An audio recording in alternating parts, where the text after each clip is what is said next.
Hey, ciao zusammen, hier. Herzlich willkommen zum heutigen Beitrag. Vor einer Woche war Super Tuesday. Es ist um die Vorwahlen gegangen zu den Präsidentschaftswahlen vom November, wenn ich es stageln kann. Da haben mich doch überraschend viele darauf angesprochen und gesagt, hey, könntest du nicht von denen aus deiner Sicht auch mal ein Beitrag darüber machen und uns erklären, wieso dass wir jetzt nach 4 Jahren, dass es aussieht, als dass man mit den gleichen 2 Heinis an den Start geht. Und da das doch ein seriöses Thema ist, habe ich gedacht, wir machen das entsprechend aus dem Fernsehstudio.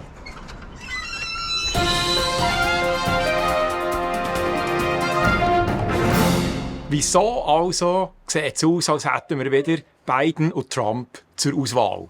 Zum einen käme einem nie in den Sinn, ins Auto zu steigen, weil man Angst hat, dass er irgendwie nebenaus fährt. Und der andere hat so viele Klagen am Hals, das kann doch einfach nicht sein. Das politische System ist so aufgesetzt hier, dass praktisch nur die beiden grossen Parteien Chancen haben. Wobei ich muss sagen, dass noch fast die demokratische Auswahlvariante die Republikaner haben, weil bei denen ihrer Ausmarchung tatsächlich der die Unterstützung bekommt, der im Vorwahlkampf die meisten Stimmen auf sich vereinen kann. Der beste Beweis, dass das in dem Sinne noch funktioniert, war 2016, wo die republikanische Elite um jeden Preis verhindern, dass dann die Nominierung zum Trump gegangen ist. In meiner Meinung sind die Demokraten da ein bisschen schlauer, wie man es dann anschaut. Aber die haben eine weitere Sicherung eingebaut. Und zwar führen die auch einen Vorwahlkampf, wo die Leute ihre Stimme den jeweiligen entsprechenden Kandidaten geben können. Aber bei der Endausmarchung auf dem Parteitag im August, das Jahr ist zwischen dem 19. und dem 23. August, dort werden nachher Superdelegierte tatsächlich abstimmen, wer es von den Demokraten ins Rennen geht. Und der Vorwahlkampf dient dann nur als Vorschlag. Es wird also offenbar Wert darauf gelegt, dass man die volle Kontrolle hat, wenn man dann schlussendlich ins Rennen schickt. Und dann für das Pöbel generiert man dann gleich noch so einen Showwahlkampf. Es gibt im Weiteren nur noch 2 weitere Parteien, die überhaupt Zugang haben, um auf den Wahlzettel zu kommen im November. Und das sind die Grünen und die Libertären. Die sind aber zahlenmässig so klein, dass man muss sagen, die spielen keine Rolle. Die Hürden für andere Kandidaten sind praktisch zu gross. Da kommt kaum einer in die Endausmarchung. Die finanziellen Hürden sind zu gross. Es braucht viel zu viel Geld. Man braucht Milliarden. Und auch die administrativen Hürden, dass man zum Beispiel in eine TV-Debatte eingeladen wird, sind praktisch nicht zu schaffen für jemanden Unabhängiges. Das Resultat ist, dass in der ganzen Geschichte von Amerika es nur ein einziges Mal ist passiert, wo ein Unabhängiger, also jemand, der in keiner Partei ist, Präsident ist geworden. Und das war im 1789 bei der allerersten Wahl der George Washington. Dieses Jahr könnte es ein bisschen anders aussehen, durch die Kandidatur von Bobby Kennedy. Und durch seine Bekanntheit könnte er es doch schaffen, schlussendlich auf einen Wahlkampfzettel zu kommen. Im Grossen und Ganzen geht es aber eben dann schon um die 2, Biden und Trump. Reden wir vielleicht zuerst über Herrn Biden. Ich glaube, vielen von euch, wenn ihr die entsprechenden Bilder anschaut, ist klar, dass der Herr Biden die Zügel im Weißen Haus auch nicht in der Hand hat. Da wird im Hintergrund irgendeine Schattenadministration Zügel ziehen. Tremendous amount of things you can cut. Let me be precise. Tremendous amount of things you can do, not cut. Not long ago, my buddy John McCain passed away. My predecessor friend that's how he ended his career. And what they're going to do is to ensure really endanger our national security.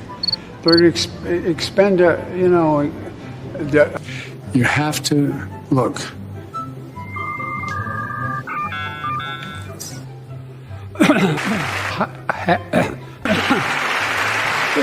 Family for those farms and their children. They have children of children.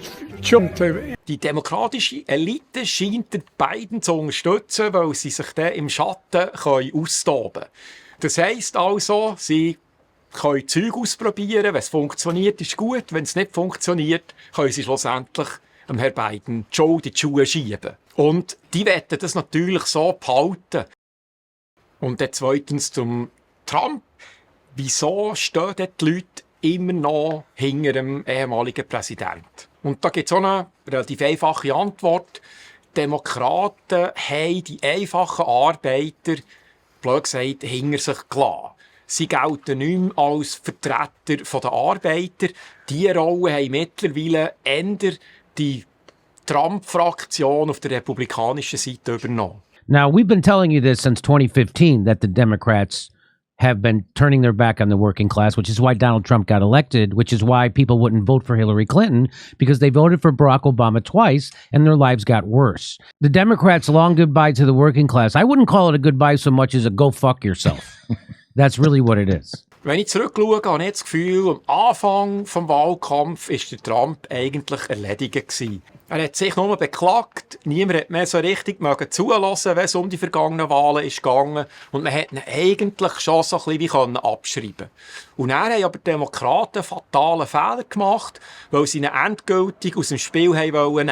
Die Welle von Beschuldigungen, Klagewellen, Versuche, ihm vom Stimmzettel zu verbieten, alles das hat dazu geführt, dass er zum Märtyrer geworden ist. Sie haben ihn also wieder zum Underdog gemacht, zum Aussenseiter. Und in dieser Rolle ist der Trump zumindest im Moment einfach unschlagbar.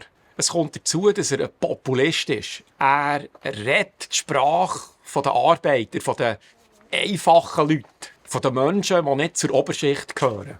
Er redet zu den Leuten, die Probleme wie Inflation oder Immigration oder Arbeitslosigkeit oder zunehmende Kriminalität voll treffen. Und wie wir aus dem ehemaligen Schulunterricht wissen, haben Populisten immer Zulauf, wenn der Unterschied zwischen der Elite und der Mittelschicht grösser und grösser wird.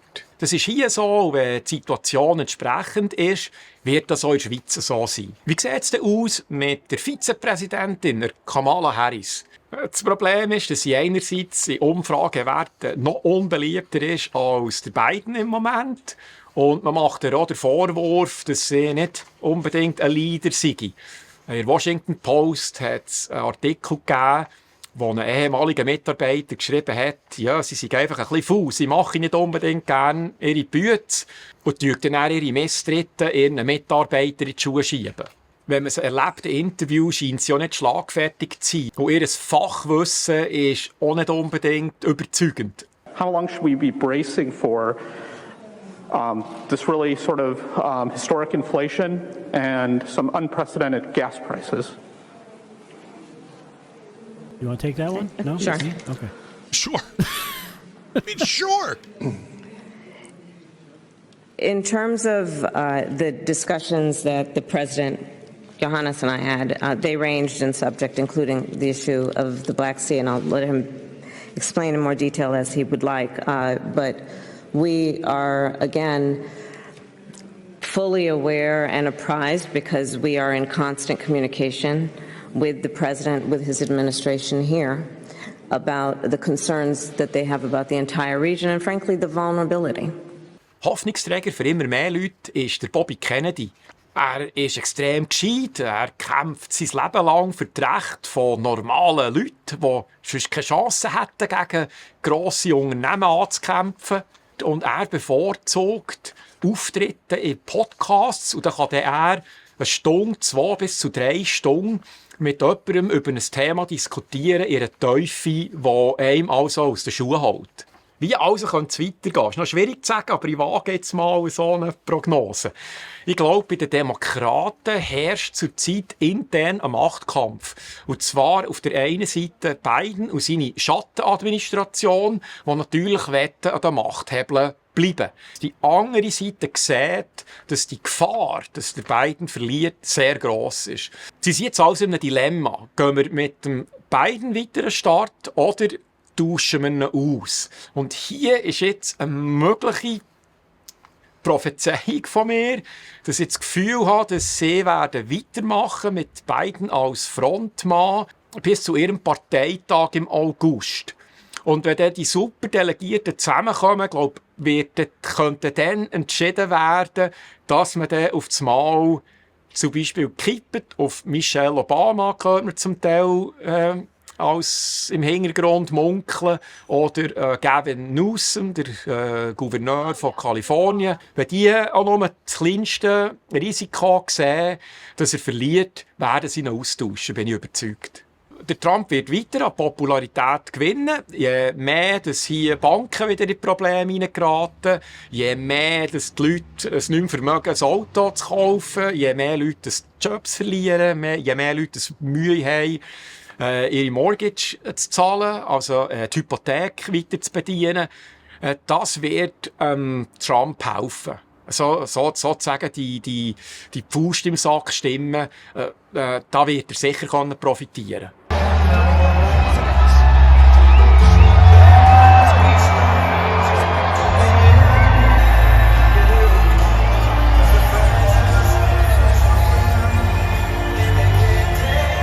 Ob es reicht, bin ich mir nicht ganz sicher, weil mit seinem mit seinen Kernanhängern wird es nicht länger. Er braucht Stimmen aus dem neutralen Lager. Und das wird jetzt spannend sehen, wie sich das weiterentwickelt. Der Robert Kennedy könnte eine Gefahr werden. Er schafft immer wieder die eine und die andere Hürde. Und es sieht dann aus, dass er nach langer Zeit als Unabhängiger wieder auf den endgültigen Wahlzettel wird kommen. Wenn ich Berichte lese, sind sich die Journalisten auch noch nicht einig, ob er mehr aus dem demokratischen Lager Stimmen abzieht oder aus dem republikanischen Lager. Er könnte also am Schluss ein bisschen wie das Züngli der Waage spielen.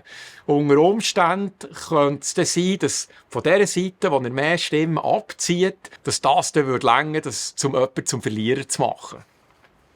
Dass er selber gewählt wird, daran glauben im Moment noch die wenigsten. Obwohl, dass man sieht, dass bei den Umfragen er immer näher an die zwei bestehenden Helden kommt. Ihr seht, es ist und bleibt spannend.